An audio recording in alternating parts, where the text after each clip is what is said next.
Hey Bobcats, and welcome to another episode of The Sage. I'm Bella Niems. And I'm McCoy. This week we're jumping into the holiday spirit with some information on the Toys for Tots donation, how students are preparing for the upcoming holidays, and a promo for the highly competitive canned food drive, and a recap for the recent anniversary of the Lilac fire. We've got a lot to cover on this week's show, so kick back, relax, and let's get into it.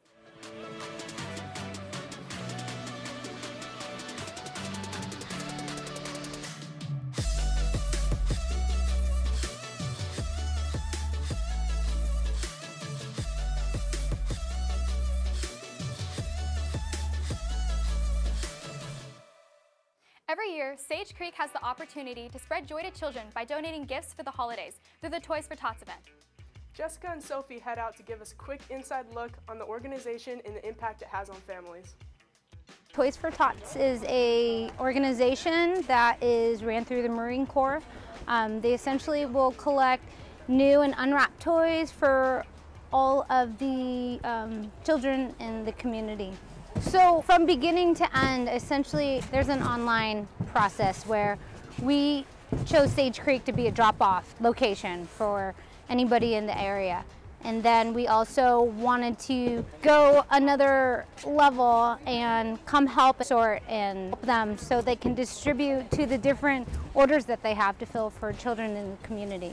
So we got a bus and made it a legit field trip, and we brought as many of our students here to help today as we possibly could. I like that it lets all kids have toys to open on Christmas and just have stuff in their stockings. And I think it's just really great that all these kids get toys. And this year for our ASB, we're trying to do more outreach into the community, so I think it's exciting that we were able to both hold a drive and have some of our students come and help sort the toys and kind of see more of the behind-the-scenes action versus just the donations.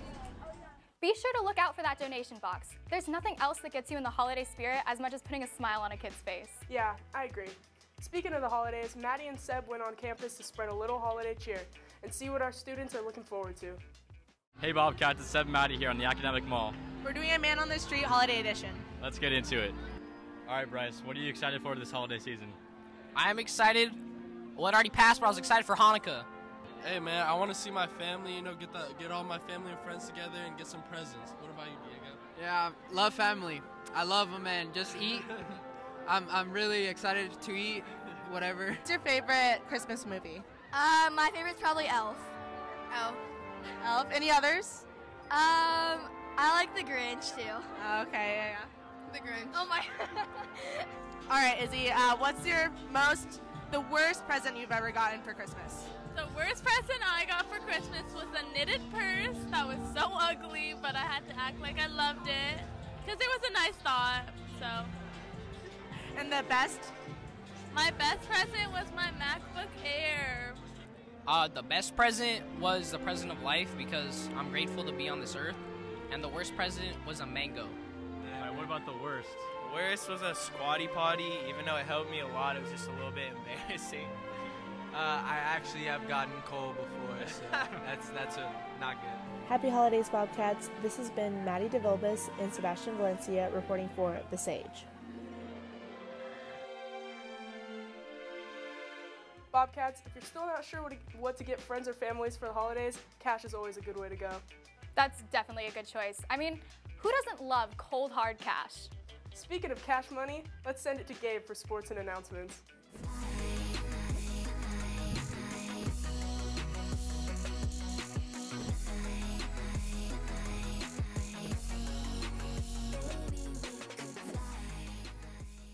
Hey Bobcats, I'm Gabe Teymourian, and here's your sports update for the week.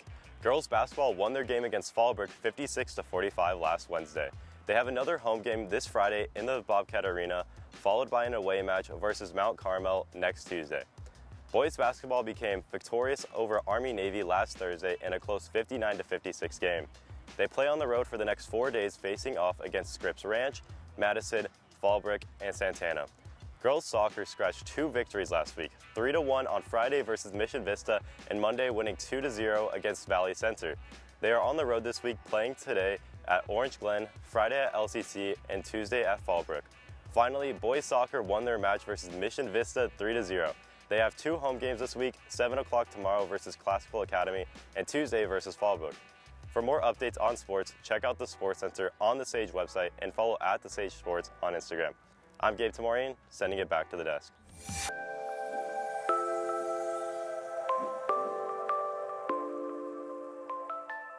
It sounds like our winter sports teams are really starting off the season right. Not only are our sports teams getting competitive, but the teachers are as well. The annual canned food drive has just begun, along with the ongoing rivalry to take down Mr. Menente. Bella and Zach have a quick promo that's sure to get you fired up for the competition. These new delicious fall recipes are oh my god, you should totally get some cans for the canned food drive. We get some recipe cards and free portion pizza.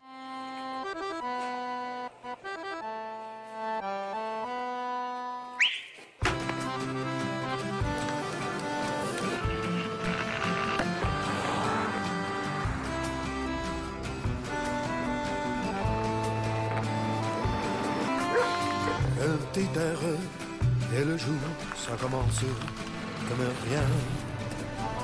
Une brume et d'ambre vient frapper ton corps malade. ASB this year is counting cans by percentage depending on the size of the class donating. This is in an attempt to make the competition aspect more fair in lieu of the disproportionate classes. This means we will need more students' involvement than ever before when donating.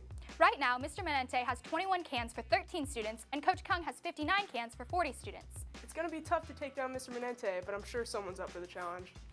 Now, I'm sure we're all aware of the recent wildfires that have impacted California. Last year, around this time, the Lilac fire was raging in Bonsall, causing school to be canceled due to the smoke. Brady, Caskey, and Madison are reporting on the 1-year anniversary of the Lilac fire. Behind me, you'll see an area that at this time last year was engulfed in flames. I'm out in Bonsall, just off of Old River Road. Out here in the riverbed, the plants have started to regrow. There's hints of green here and there, but you can still see the signs of the devastating fire that took place last year. The community has since begun rebuilding and have put plans in place to prevent a fire on this scale from ever happening again. So that was my first large fire like that. Firefighter Maruf Suleiman was working at Station 3 in Vista when the Lilac fire broke out. He and his team were deployed for 5 days straight fighting the blaze. California fire departments have since changed the way they prepare their stations for fire season. We stage and place units when we have a Santa Ana event come out, so we'll prep strike teams, have them ready to be deployed, and so our response times are faster. That's one way. We also prepare as houses, there's structured defense at house, and clearing space in their property, clearing out all the brush, extra trees that aren't needed. In an effort to prevent downed power lines from sparking more fires, SDG&E cut power to 17,000 customers. One of the areas impacted by this power shutdown was Young Life's Camp Oak Bridge. The club was planning on spending the weekend at the camp, but the event had to be postponed. We were able to reschedule and come to camp, and it was super exciting and fun for everyone. But I think in the back of our mind is always, you know, could there be a fire? I think fires are just something that are a reality for us now, and they're always kind of in the back of our mind. Sage Creek itself also felt the impact of the fire, with school being canceled on Friday the 8th. But sophomore Sophia Van Slyke had more at stake than just a day off of school. The Lilac fires were very stressful. We had a lot of horses at a barn where I help out at, and we had to get them all away from where the fires were as fast as possible. We were really lucky because a helicopter dumped water on the hill behind our barn before the fires came, so our barn was okay. But there were multiple barns that you can see from our barn that got burned, or the hills around it are still pretty black, but they're slowly growing back. Fire officials recommend creating an emergency disaster plan with your family, as well as an easy-to-grab prep bag with clothes and supplies in it. It is important to get out of areas that may be at risk as soon as the evacuation orders are given. This has been Brady Caskey and Madison Young reporting from Bonsall. Thanks, Brady and Madison. I can't believe it's already been a year. Our hearts go out to the people in Northern California affected by the wildfires. Thanks so much for watching.